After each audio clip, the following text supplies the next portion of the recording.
Good morning, everyone. 2 more weeks, and we are shutting down for the year. Chào quý vị. Còn 2 tuần nữa là chùa cũng giống như là đóng cửa. We look forward to do some intensive meditation for about 4 weeks. 2 tuần nữa là thứ Bảy. 2 tuần nữa là thứ Bảy 9 giờ tối sẽ bắt đầu luyện thiền 4 tuần liên tiếp. Đó là thầy quyết định là mỗi năm sẽ bắt đầu làm như vậy. Tại vì mỗi năm theo truyền thống mà tu hành thì làm việc cả năm trời. Thành ra cuối năm đóng cửa lại để mà tu.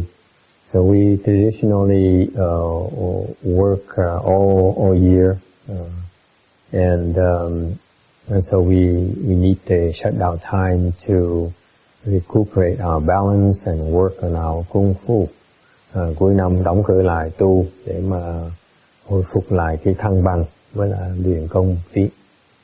And so basically we will only have meditation every day from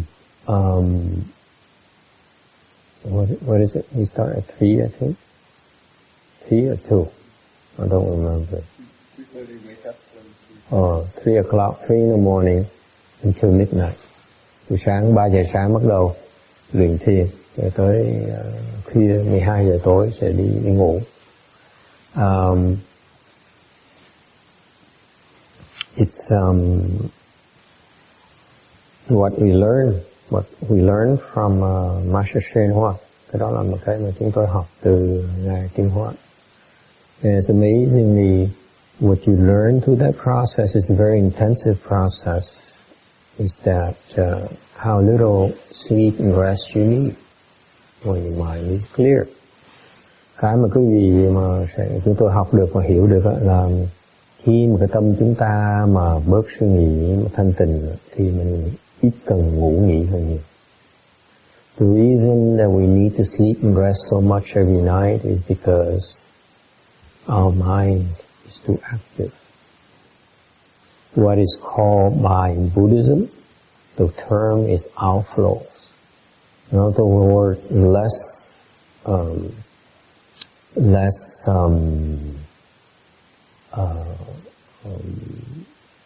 gracious, I don't know which word to use, is affliction. Cái lý do mà chúng ta quý vị ngủ nghỉ nhiều là tại vì mỗi ngày cái tâm quý vị, cái óc quý vị làm việc nhiều quá rồi.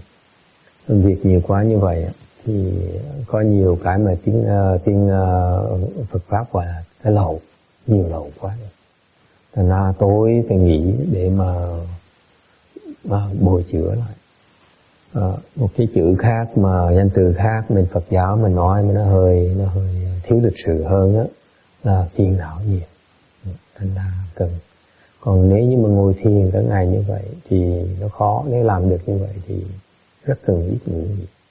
So what it turns out, the interesting that we learn is that we observe has been done for thousands of years is that if you reduce your mental processes, your thinking, then your mind, your body is healthier, and therefore you need less rest and sleep. Thành cái mà cái vị học mà chúng ta học hiểu được là khi mà chúng ta biết ngừng cái hoạt động của cái tâm bớt suy nghĩ nhiều mỗi ngày đó, thì ít cần ngủ nghỉ hơn nhiều, cần rất ít. So actually there's more to that though than we said. Thực ra nó còn nhiều hơn nữa. It takes a lot of practice. This is what the meditators have accomplished over a long time. Many meditators from low level to high level have proven that to be the case. Cái này là một cái chuyện rất là thông thường mà mỗi người có trình độ thấp hay là cao đều qua những cái giai đoạn như vậy hết. Okay? So we welcome your participation. If you wish, you have time, drop in and go and meditate with us. And then every night we have a Dharma talk from starting 8:30. Thành hoan nghênh quý vị tới tham gia. Tối thì 8:30 tối tới 9:30 sẽ có cái pháp thoại, có giảng pháp cho quý vị nghe. It's designed so that when you meditate all day like that. Tại sao vừa có giảng pháp mỗi ngày như vậy? Tại vì khi mà quý vị thiền cả ngày như vậy đó, you are also most likely will lose your balance as well. Thiền nhiều như vậy, một cách mà tích cực như vậy, một cách gắt gao như vậy, thì quý vị thường có cái sự mất thăng bằng.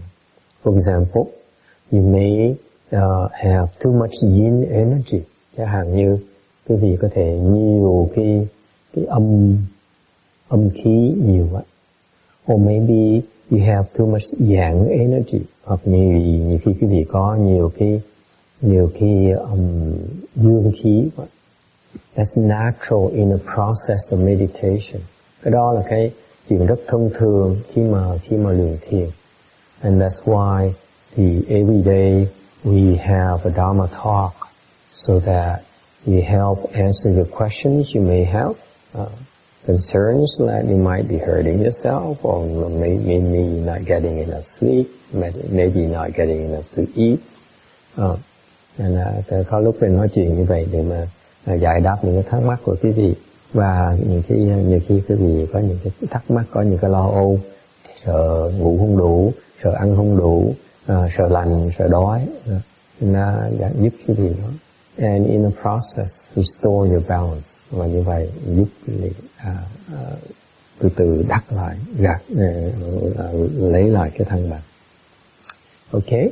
So it's a very wonderful process. Now you don't have to participate from 2 or 3 a.m. until midnight, but come and meditate as much as you can. Come and listen to the talk as much as you can. Anh hoan nghênh quý vị tới tham gia được bao nhiêu tốt bấy nhiêu. Alright, we also have, just in case Ian hasn't noticed, Thomas has changed his wardrobe. And I think he upgraded his wardrobe, if you ask me. And it's been a while since Ian has come to, she's disappeared for months now. So now she's come back. I don't think she even noticed that. And then part of the process is that we're training him to also teach meditation, help teach meditation as well. And eventually we'll send him out to hold meditation classes in various parts of the LA County or whatever. So that's why by tradition we have Thomas give a little talk, 5-10 minutes or whatever, and okay. So all right, go ahead. Well, good morning, dear Master Hua, Master Yong Hua, all the different Bodhisattvas and dear attendants, and so forth. Before I speak or say anything, I just want to request Master please correct any mistakes that I make so I don't mislead anybody about the good.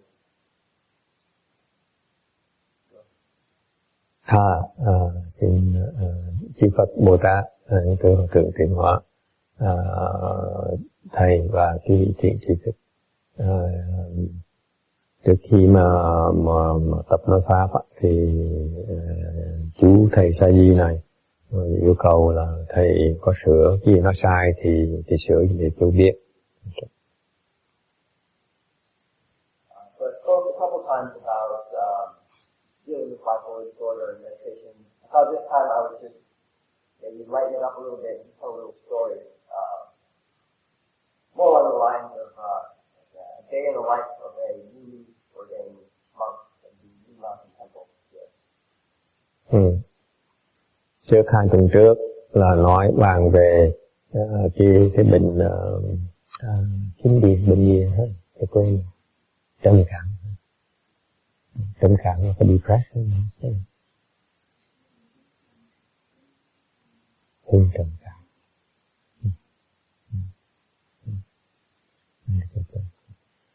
Hai tuần trước đã bàn về cái bệnh chứng hưng trầm cảm. Bây giờ thầy muốn nói sơ về chuyện khác là một ngày trong một cái cuộc chương trình huấn luyện ra sao. Okay. So the story has a little bit to do with these important sort of points that important sort of like behavior or the way that I'm supposed to learn to carry myself as a lifetime person. How, all these little details. So there's well, it starts about a week ago.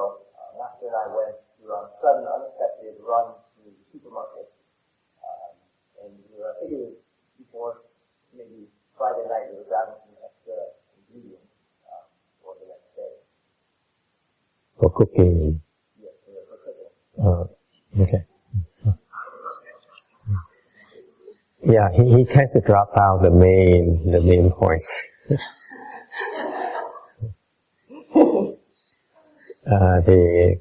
Thầy đang kể bàn về cái chuyện những cái học nhỏ những cái chuyện nhỏ như là cái oai nghi của cái người xuất gia. Thì thầy nói là thầy nhớ cái chuyện, muốn kể cái chuyện đó là cách đây 2 tuần ở một tối thứ 6 đó, thầy với lại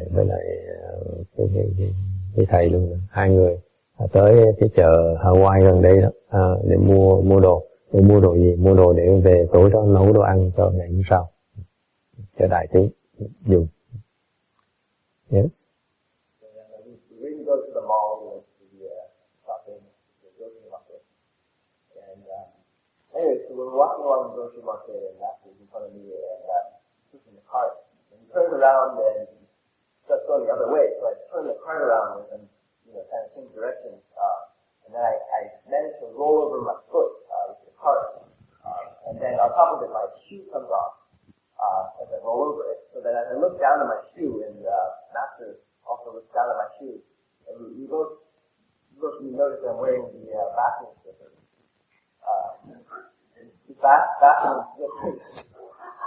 So I think, okay, this is gotta look pretty ridiculous. I'm wearing, my sash and my robe, and I've got the bathroom slippers on.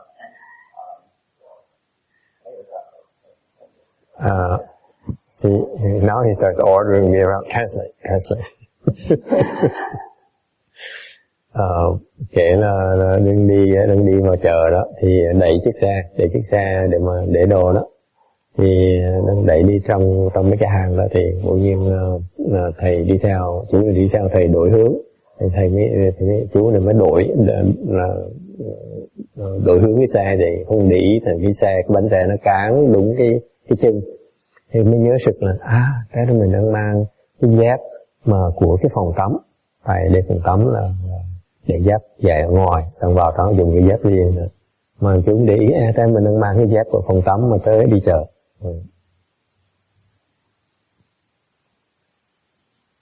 So anyway, slipper fall off because it's not a really secure shoe, and so I'm looking up and I catch Master's glance. Just a second, he gives me this look, kind of like, what the heck are you doing wearing these bathroom slippers? But it's just for like a fraction of a second, and he doesn't say anything. I manage to get the slipper back on, and we keep walking. And so then, so I keep it. But the night before, actually, no, not the night before, 2 days before, I'd even asked Master about whether I should be wearing we have the official monastic shoes. I'd even asked about whether I should be wearing those whenever we go out. But I recall he didn't say anything, and so I was thinking, okay, I guess I'm supposed to figure these things out myself. I guess I did. Of course, we left in a hurry, and I was thinking that we just go real quick to the market, and I didn't bother to go get the shoes. But of course, it was nighttime, and of course, the supermarket's all brightly lit up, and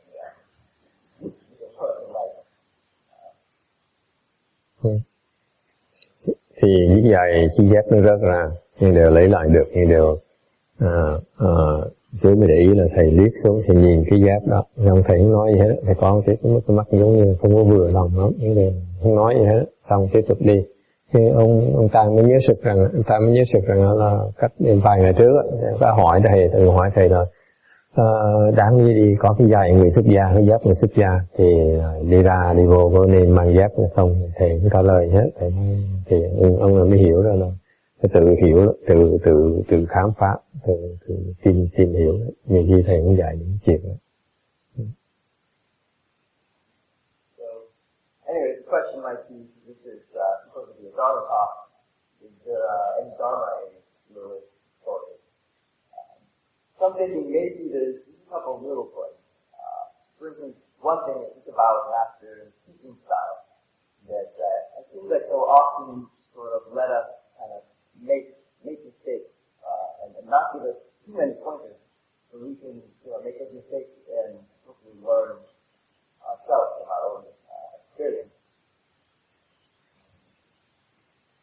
And then, well, I guess behind that there may be a slightly deeper point that really, ultimately, we have to learn to take responsibility for our own practice, for our own cultivation, that no one else is really going to do it for us, so we have to learn to study our own flaws and try to improve ourselves. One point of the way to that. Thì câu chuyện nhỏ này là học được bài học gì? Bài học đầu tiên là chuyện thầy cũng quên gì hết. Thứ hết là nhiều khi thầy không có dạy, cố ý không có dạy, bắt họ phải suy nghĩ và cho họ làm những cái lỗi lầm để họ hiểu, họ tự sửa lại. Chuyện thứ gì nữa là mỗi người tu hành, cái tinh thần tu hành là phải tự có lấy trách nhiệm của mình, cái cuộc sống của mình, cái tu hành của mình, chứ không có ai tu cho mình đâu, giúp cho mình. So I know this is just a silly little story about an important point, and the bathroom slippers have not yet graduated to working on my more serious character flaws, which I'm sure I annoy many of you with every day, but I'm getting there. But nonetheless, I just wanted to encourage all of us, myself very much included, to work hard, to turn the light within, to look at our own flaws, and to strive diligently to improve ourselves. Chắc có nhiều bài học này đều chưa hiểu nhiều, nên chỉ nói chừng đó thôi, chỉ chia sẻ những cái việc công trình đó thôi. Và chú khuyến khích là hoan nghênh quý vị tới cùng tu với nhau để mà hồi quang phản chiếu, để mà tự sửa những cái sai lầm của chính mình. Okay. Any questions or comments? Có ý kiến thắc mắc gì không?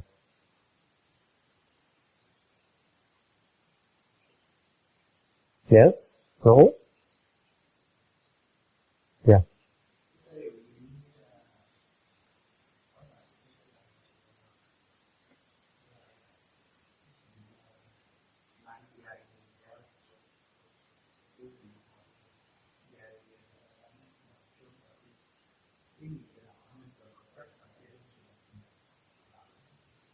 Says the question he has is that if we talk about the slippers for the sangha, monastic slippers or bathroom slippers, when you make that distinction, isn't that rather like attaching to marks, or attaching to appearances? Kyle? What do you think? Certainly, distinguishing between marks, the mark of a bathroom slipper and the mark of a sunlight slipper, and if there's attachment there, I'm sure in my case there is attachment. Isn't necessarily attachment there, so I don't know, maybe at a higher level you can distinguish between these marks without having attachment.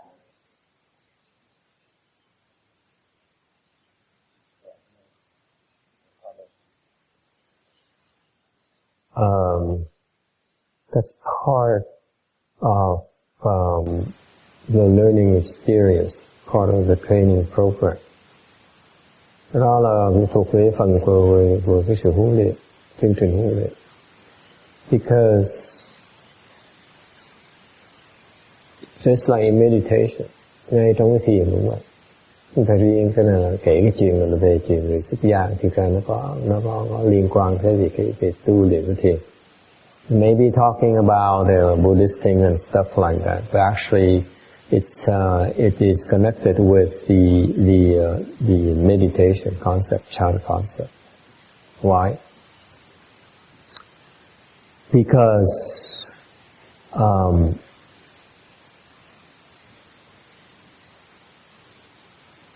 when you meditate, okay, meditation is a process that will heighten your self-awareness. Cái thiền là một cái phương pháp để mà quý vị đề cao cảnh giác. You heighten your awareness 24 hours a day. Quý vị phải đề cao cảnh giác 24 tiếng đồng hồ trên 24. Okay. For example, if you notice that in the morning you get up, you're fresh and you're full energy. Chẳng hạn như quý buổi sáng khi mà thức dậy thì you may go down, go back to your seat. Khi vị thức dậy đó, thì quý vị để ý là mình sung sức, mình phải đa số những cái vị đều phấn khởi sung sức, rất là tinh thần rất là sảng khoái. I ask all of you, how long does it take? Ask yourself now. How long does it take before your mind you become pensive and you become worried? Any of you, all of you. Để hỏi quý vị, buổi sáng thức dậy khỏe mạnh, sung sức, thì phải hỏi quý vị biết có bao lâu là quý vị bắt đầu cái tâm thần bắt đầu nó nặng trĩu xuống, bắt đầu lo âu. Anyone? How long does it take you? See, if you're thinking then your chant skills are not very good. Nếu quý vị phải suy nghĩ là quý vị cái trình độ tu thiền quý vị còn thấp quá. I would tell you it takes me only minutes. Thầy nói quý vị biết thầy nổi có vài phút là bắt đầu cái trí nó nặng trĩu này. Am I correct? You're sleeping. Okay. You're worse. Shana, it's not a good thing. It's so bad. Okay. The mantra doesn't help. The mantra doesn't help. Didn't work yet. Okay. Have faith. Takes more practice. Yes. You're the first, because most people when I teach and when they use the mantra, they get protection right away. Yeah, probably your English is okay. Vài phút rồi là quý vị bắt đầu là lo âu, nặng trĩu xuống. And it only gets worse, doesn't it? Rồi sau này càng ngày cái trí nó càng nặng, đúng không? You find yourself lightening up at all during the rest of the day. See, you're not even aware of it. Khi mình không để ý đâu. Now, next week, come back and tell us, okay? You put a log. Say, okay, 5 minutes after I get up, I start worrying about my dog and about lunch, and then about money and so on. And you see, it gets worse during the day. It gets worse and worse and worse. You're not even aware of the fact you lose efficiency. You're not aware of the fact that you are you are out of control. Your mind is spinning out of control. Quý vị thấy không? buổi sáng dậy không bao lâu quý vị mất cái tự chủ ngay lập tức mà không biết luôn, mà càng ngày cả ngày mình càng ngày cái tâm mình càng ngày nó càng nặng chịu thêm mà không biết luôn. And that's part of the training. That's one way that we train our monastics people, by paying attention to comportment. Actually, it's a mental process of self-examination. Quý vị thấy không? Còn cái người xuất gia chúng tôi qua chương trình huấn luyện này là bắt đầu chú ý tới cái oai nghi của mình. Khi mà chú ý tới oai nghi của mình không phải từ bên ngoài, mà khi mà chú ý tới oai nghi của mình tức là đang hồi quang phản chiếu, đang tự xét. What happens in our training process is that we teach them to be more aware of their behavior, which reflects how the mind functions. Okay? Thành khi mà từ xét như vậy thì từ chú ý tới cái hành động, cái cử chỉ, cái oai nghi của mình như vậy, từ từ đang từ hồi quang phản chiếu, đang từ xét vậy. It heightens your self-awareness. Okay? If you're not aware, then you're not able to take corrective actions. Nếu quý vị không có chú ý thì quý vị không thể nào mà sửa được. So on the surface, yes, it appears as if we're vain. We pay attention to slippers. Bên ngoài á, người ta không hiểu, tôi nói tại ra sao mà phải chú ý đến bên ngoài. Thực ra cái đó chỉ là một cái phương tiện để mà tập hồi quang phản chiếu. It's simply a mechanism that we go through to do self-examination. Okay? You don't have to do that. If you meditate and your meditation skills increase and get higher, you're naturally aware. What should you be aware of? Cho nên quý vị không cần phải qua cái chương trình mà xuống điện người xuất gia như vậy. Khi mà quý vị thiền á, thì công phu quý vị thiền lên, từ đầu quý vị sẽ có một cái sự đề cao cảnh giác nó cao hơn, càng ngày nó càng cao hơn. You should be aware what? Đề cao cảnh giác với cái gì?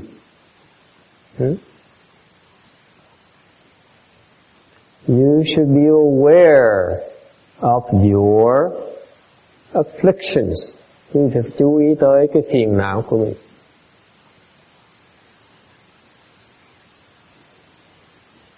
I ask all of you, thưa hỏi quý vị, we also preoccupy all day with work, with making money, with making ends meet. Quý vị để ý cho coi, cuộc đời con người của mình đó, cả ngày lâu đi làm việc, lâu làm lụng, lâu làm tiền, lâu đủ thứ này, đủ thứ nọ. Ok. Và nhất là lo chuyện sinh, mưu sinh. Okay. And yet, we fail to be aware of our own affliction. Nhưng điều chúng ta không thiếu cái tự giác về cái phiền não chúng ta. What's the point in doing all of that if your entire day is spent on pursuing things that make you more afflicted? Nếu cả ngày cái vị sống một ngày làm việc làm lụng để cả ngày chúng ta là bị phiền não không. And then you know what? I'm telling you that right now because I went through a similar process myself. Thầy đã từng sống như quý vị rồi nên thầy biết. Okay. Because I work my butt off every single day for a long time and make a career out of it. Okay. Thầy đã từng với quý vị là làm lụng mỗi ngày. Rất là tinh tấn, rất là cực khổ, làm của cuộc đời rồi. Okay. And then I realized that after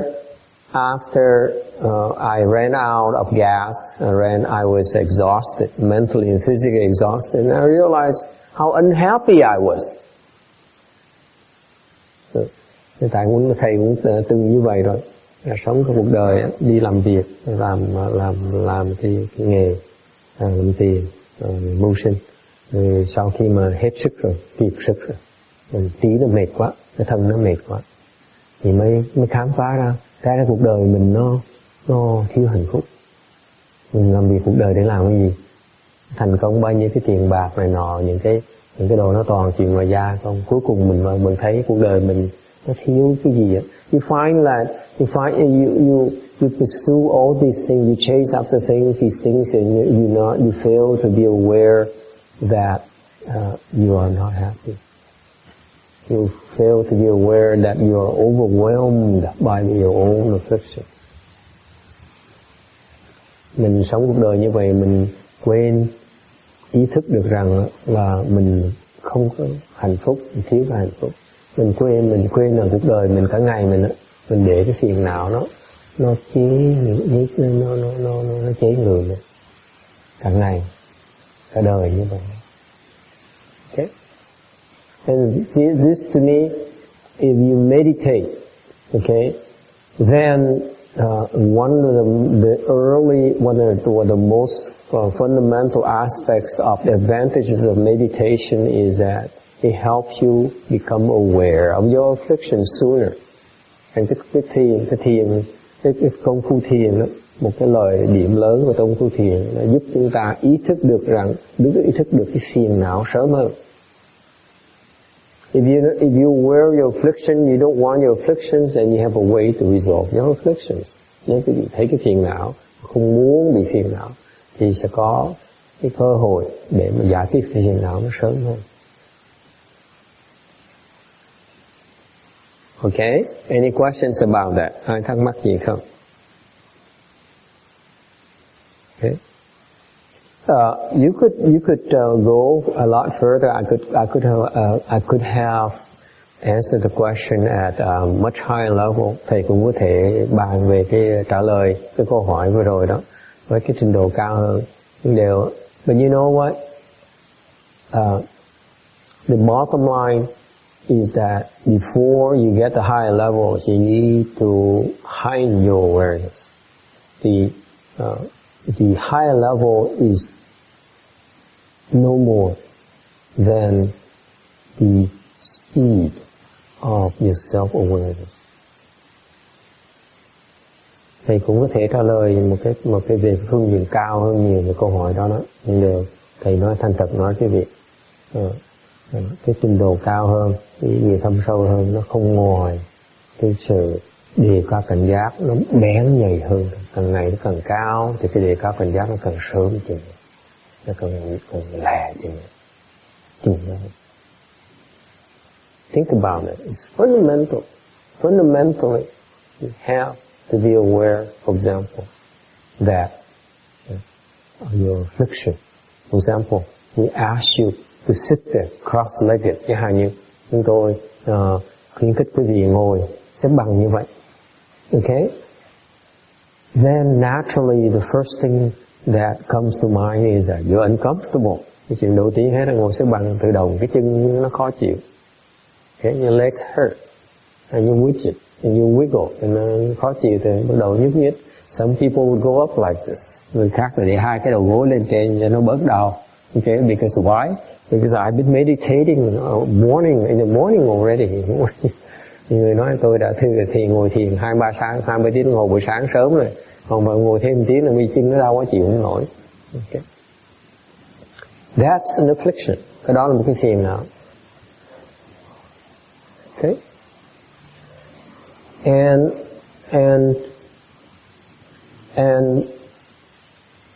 the meditation training is that we train you how to conquer those afflictions. Cái thiền, công phu thiền á, đường thiền á, chúng tôi huấn luyện quý vị là những cái cách để mà chế ngự những cái loại phiền não. Okay? And if you're willing to learn, nếu quý vị sẵn sàng tu theo cái phương pháp đó, then eventually you see that you discover that thấy như vậy, tiếp tục tu như vậy, then you discover that there's a way to overcome the things that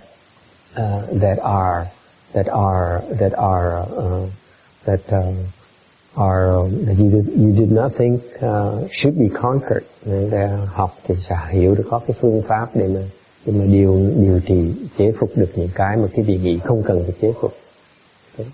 And then eventually you see why the purpose behind it. Just like we teach our people about the comportment.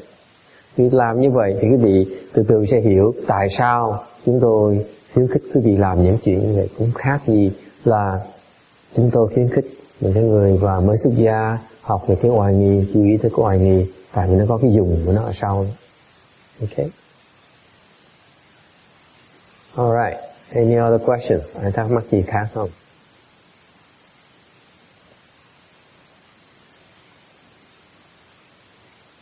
The difference between the people who do not know and the people who know is that the people who don't know accept the afflictions as a fact of life. Cái người mà có hiểu biết, cái người không hiểu biết nó khác chỗ này nè. Cái người mà có không hiểu biết á, người ta chấp nhận cái phiền não là một cái thực tế của cuộc đời. They accept the fact that you're unhappy, you're afflicted, okay, is normal, is something you have to live with. The people who understand says, no, I don't have to live with this. I can conquer this. I can rise above this. Cái người hiểu biết á, nói là tôi không cần phải chấp nhận cái khổ này, cái nghiệp này, là tôi sẽ học cách để mà tôi vượt qua những cái chướng ngại, những cái khó khăn.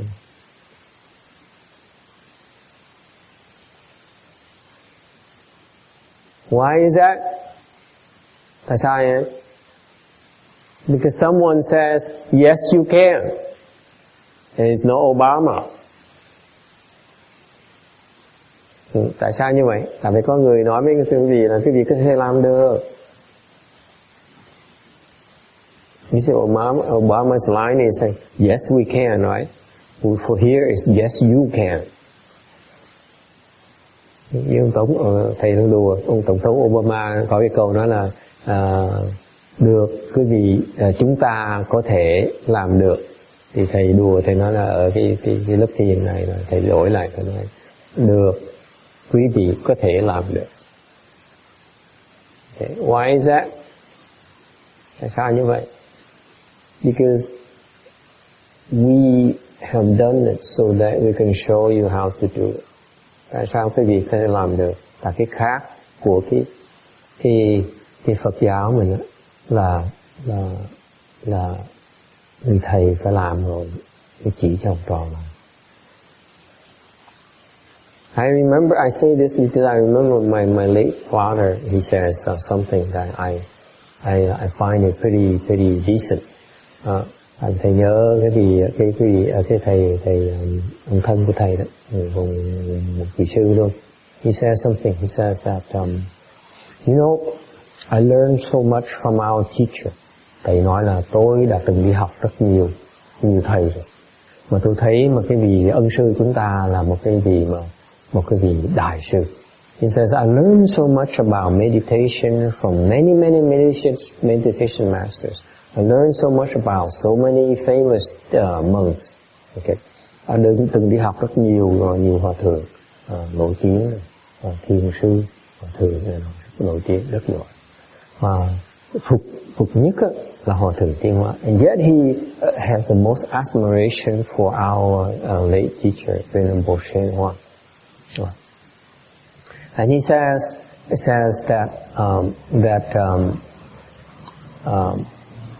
he learned so much, and yet the one thing that he says that he insists on doing is not teach or talk about things that he does not understand or cannot do. Ông nói là biết nhiều, nhưng điều cái mà cái khác biệt giữa của thầy Thần Hiện đó với người khác là thầy nói là tôi chỉ muốn giảng và nói những cái gì mà tôi hiểu và tôi thấy được, không có giảng. Còn cái gì mà tôi không nói thì tôi không có giảng. Okay. So I bring it to mind because I have a comment that people make. Thầy thường nói cái chuyện đó tại vì có người nói với thầy, nói một câu. Someone says he quoted some guy from some Japanese person, lay person, có một cái người gì cư sĩ mà có làm lãnh đạo một cái nhóm Phật giáo bên Nhật đó. He says that all Buddhas, the Buddhas do not spend all day meditating. Nói rằng this is Nichiren, and you wonder what it is.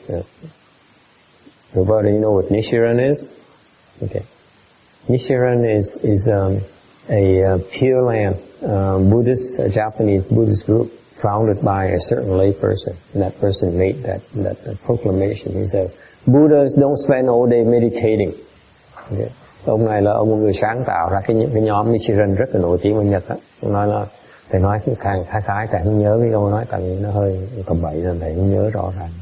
Yeah, but I don't remember exact words. By paraphrasing him, he says, the Buddhas don't spend all day meditating. Okay. He should go out there and work and help others. Nói là Phật đâu phải ngồi thiền cả ngày đâu, mà ngài đi ra kia làm việc để giúp cho chúng sanh. It sounds right, nghe nó có lý lắm. Okay, but be aware of the fallacies of such beliefs. Nghe thật không ngon lành rất là đúng, nhưng đều quý vị nghe phải nghe, tập nghe cho nó nó đúng pháp, mà đúng pháp phải biết phân biệt. You have to be able to listen, learn to listen cautiously, carefully to discern what is a proper dharma and what is the improper dharma, what is right and what is not right. Okay. Number one, it's an excuse not to learn to meditate. Cái đó nghe cho rõ, cái vị nghe này, cái vị nhìn lại cái cách mà họ tu hành bên phía kia, nghe họ dùng cái đó là cái viện cớ để mà không chịu đi tập thiền. Okay, họ nghĩ là thiền không cần thiết. It's an excuse not to meditate, in particular not to learn how to meditate. Is it clear? That's what they do. They don't know how to meditate, or do they think it's important to learn how to meditate? Họ nghĩ là họ không cần thiền, nhất họ nghĩ là cái thiền nó không quan trọng. Quý vị biết, do you know that meditation is one of the most important schools of training? Quý vị biết trong cái Phật giáo Đại thừa đó, cái thiền tông là một cái nhánh mà quan trọng nhất của Phật giáo. Why is that? Why is meditation is critical? Tại sao nó quan trọng? Because meditation is a mechanism, is a method, methodology. If you ask for my personal opinion, it's probably the most effective methodology to develop concentration. Tại sao thầy nói là cái thiền nó quan trọng? Tại vì cái này nó hơi có cái sự thiên vị một tí. Đối với thầy đó, cái thiền một cái cách mà cái phương pháp để mà phát triển cái sức chú tâm mà nó hữu hiệu nhất. Cái phương pháp mà hữu hiệu nhất để mà phát triển cái định lực, cái sự chú tâm. Okay? You know, if you cannot concentrate, you cannot get things done. Nếu quý vị không chú tâm được, thì quý vị không có thể làm được cái gì hết. Okay, so meditation is the Buddhist meditation is one of the most effective way to develop concentration. Thành ra cái thiền ở bên Phật giáo mình là một những cái phương pháp mà hữu hiệu nhất để mà phát triển cái định lực, phát triển cái sự chú tâm. Okay, so that is why for those of you who are not Buddhists, that is why the patriarch, Buddhist patriarch, they all accomplished Chan practitioners, so that they can teach their pupils and help the pupils develop concentration power. Bởi vì quý vị biết không, tất cả những quý vị bên cái dòng Phật giáo Đại Thừa đó, những cái vị tổ sư đó, từ ngài Ananda, ngài Mahakayip tới Ananda tới bây giờ đó, thì cuối cùng mình biết đó, cái vị viết đó là ngài Tiến Hóa đó, họ đều là những cái vị thiền sư thành công rồi, họ hiểu cái thiền rồi. Để làm cái gì? Để họ có thể dạy, huấn luyện học trò, đệ tử của họ và giúp tụi nó phát triển cái định lực, phát triển cái sự chú tâm. Okay, so it's only those people who don't understand Chan that's why they fail to understand the importance of meditation in your health, in your balance, in your clarity of mind. Chỉ những cái người không hiểu cái thiền mới không thấy được cái sự tầm quan trọng, cái hiệu lực của thiền để giúp cái vị mạnh khỏe, tinh thần bất căng thẳng, để giúp cái vị cái trí nó sáng suốt.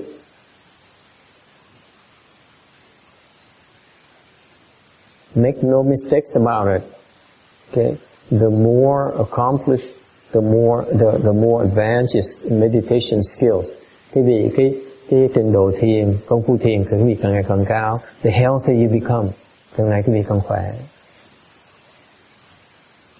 The less stressed out you become, quý vị bớt căng thẳng.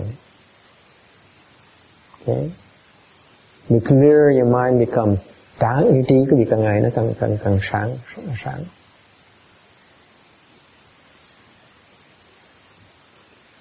Okay, so these people, they don't understand Chan. That's why they don't put emphasis on learning how to develop the meditation skills.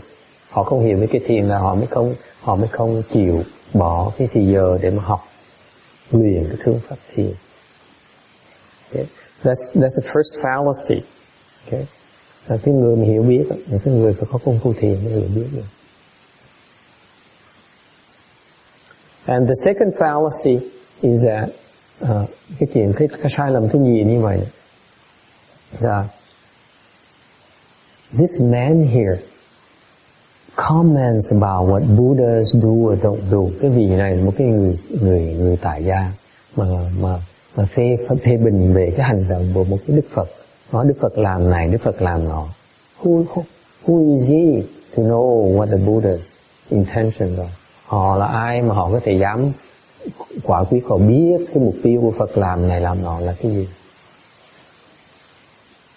To you, it may sound good, but to me it's nonsense because I know he's no Buddha. Thầy người ta nói là cái gì nghe em không hiểu, chứ còn thầy nghe thầy lập tức nói cái ông này ông tầm bậy nó lập tức. Tại sao? Ông này thì nó là Phật được. Why is that? Why is that? Tại sao ông này không phải là Phật? I know he's no Buddha. Right away.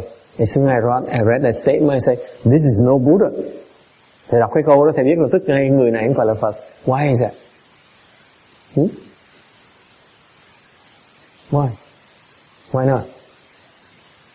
Why is he no Buddha? Kim Điện, tại sao không phải là Phật?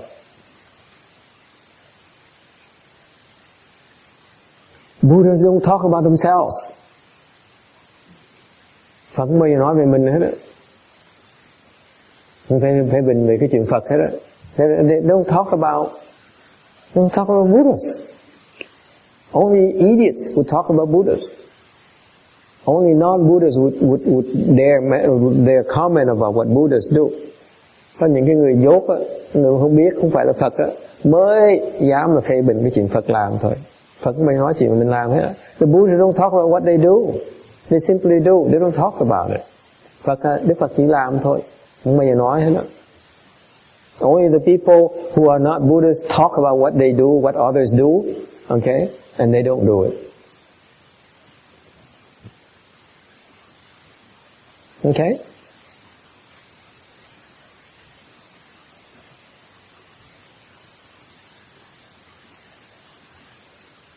Any questions or comments?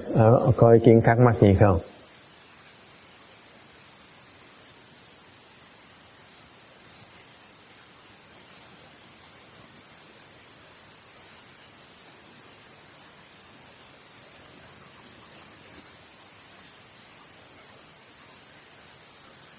Yes.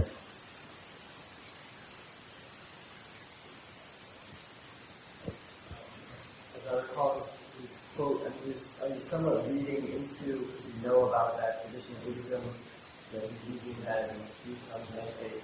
Yes. The quote itself doesn't really say anything about people who not meditate. That's why they don't meditate. So they don't meditate all day. They go out and they also work and engage people. Yeah. The quote itself doesn't suggest that they don't meditate at all. But you're saying you know about particular style. Well, they don't meditate. They don't know how to meditate. I've seen too many of them, and I see that as the man who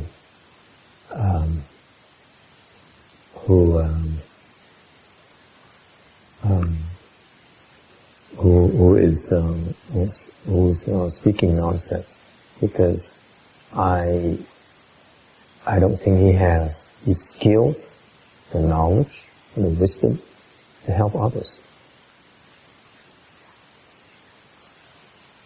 It's easy to make comment about what others do. Okay, it's much more productive to talk about what you are doing, what you should be doing. Okay, the uninformed like to comment on others' actions. The true teachers are the one that says you should be doing this. There's a difference. But between the teachers who understand and the teachers who don't.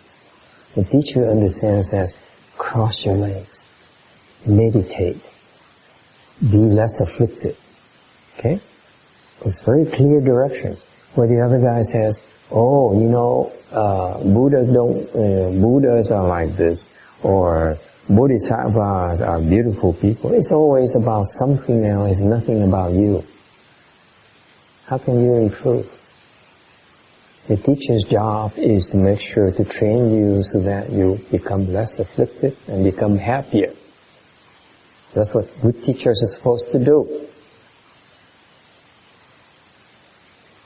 They wouldn't waste the time talking about what Buddhas do. What Buddhas do, or Bodhisattvas do, or Obama does, is their business. It's not your business. It's not applicable to you. Does that make sense? Ông hỏi là chắc thầy biết nhiều hơn, thầy nói không phải biết nhiều hơn, mà đây là cái mà cái luật rất là thông thường.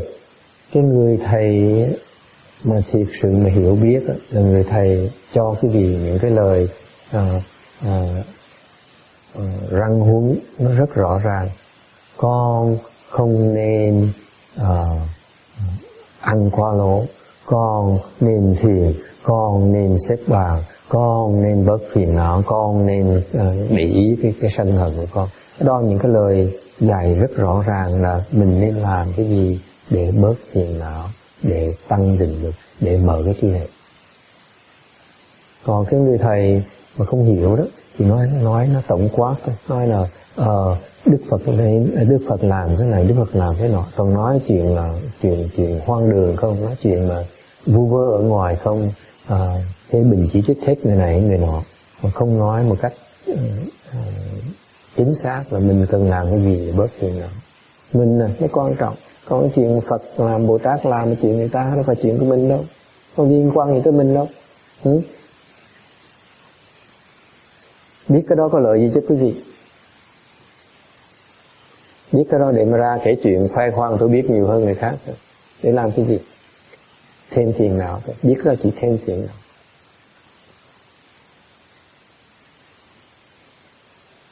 Okay? Questions or comments? Ai có ý kiến thắc mắc gì không?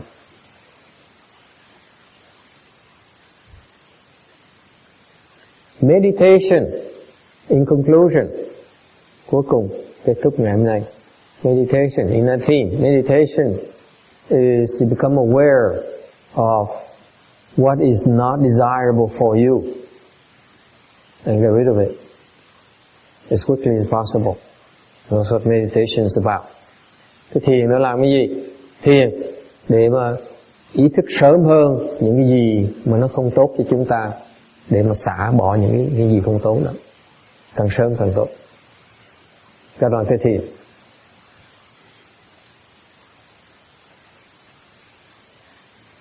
Does it make sense? Cái đó một là thiền, chứ còn thiền nó nói chuyện thiền vu vơ, thiền cái thiền nó có lợi gì cái gì? So what's the point in meditating and meditation makes you more afflicted? Then you might as well not meditate. Nếu mà thiền làm cái gì còn phiền não thêm thì thiền làm cái gì? Thì làm chuyện khác nó có lý, làm chuyện thế sự nó còn có lý không? Nó còn lợi, ít nhất cái gì làm nó tiền được. At least if meditation makes you more afflicted, you might as well go do worldly things like make money and work. At least you come out ahead money wise. Okay? Meditation is supposed to make you less afflicted and happier. Thiền nó phải cái gì luyện thiền để cái việc bất phiền não và cái cơ hội mà hạnh phúc nó nhiều hơn. How is that? Tại sao như vậy? By getting rid, by letting go of the things that afflict you. Cái gì sẽ hạnh phúc hơn bằng cách nào? Bằng cách bỏ những cái gì, gạt bớt những cái gì mà làm cái gì phiền não, tự động nó sẽ hạnh phúc. Okay, this is the fallacy of the Western thinking. Cái này là cái sự sai lầm, hiểu biết sai lầm của người thế sự. Họ nghĩ là hạnh phúc là cái gì phải đi kiếm. They say that happiness is something you need to acquire. No, you don't. Hạnh phúc họ lầm nghĩ rằng hạnh phúc là cái gì phải đi kiếm. Like the Catholics or the Christians, they say happiness. I'm going to search for happiness. What is it in the Constitution, right? The quest for happiness, something like that, Thomas? Is there something in the Constitution? The unalienable right to pursue the happiness. Cái ngay trong cái Constitution tiếng Việt là gì hả?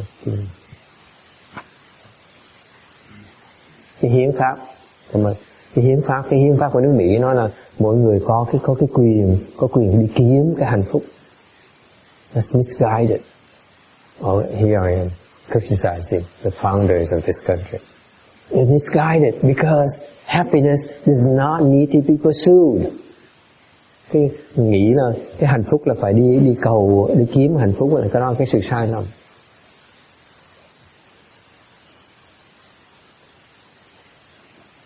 Agree, disagree? If you pursue happiness, you'll be unhappy. Tại sao như vậy? Nếu quý vị đi cầu cái hạnh phúc, là quý vị sẽ bất hạnh phúc, thiếu hạnh phúc.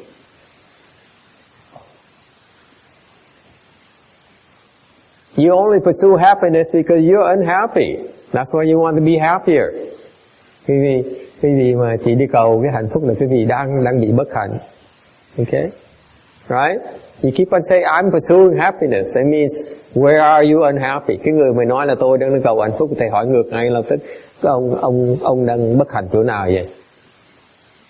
That's what you do. You say, I'm unhappy. I'm pursuing happiness. Says, where are you unhappy? Just get rid of it. You don't need to pursue it. Nếu cái chỗ nào thấy được cái chỗ nào làm cái gì bất hạnh thì chỉ cần bỏ nó thôi. Chứ kiếm làm cái gì? Think about it. Just get rid of the thing that makes you unhappy. That's all there is to it. And then what remains is you're happy. Nothing bothers you. Hạnh phúc là cái gì? Chỉ cần bỏ cái mà làm mình không hạnh phúc thì tự động mình chỉ còn lại cái hạnh phúc rồi. No need to pursue. Không cần phải đi kiếm nữa. Look at yourself. Tự nhiên mình. What are you unhappy about?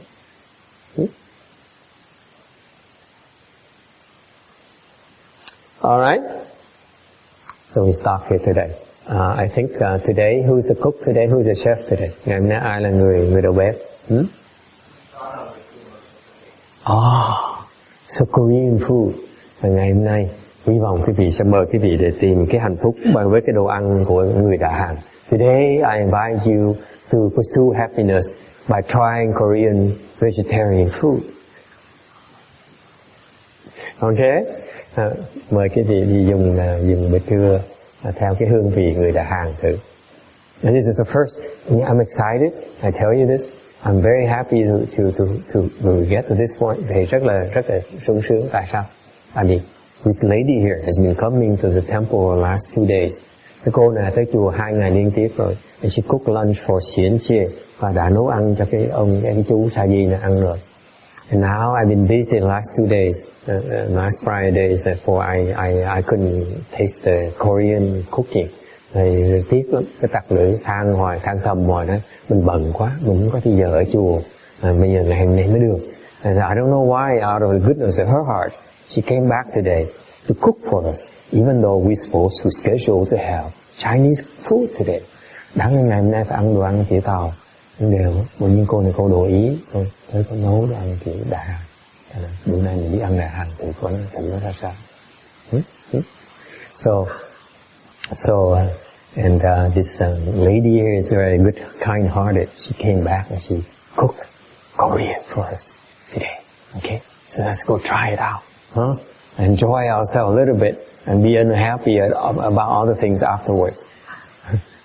Mình đi ăn, mình cùng nhau đi thưởng thức cái đồ ăn rồi, để vui chứ vui một tí. Okay, all right. Thanks for coming.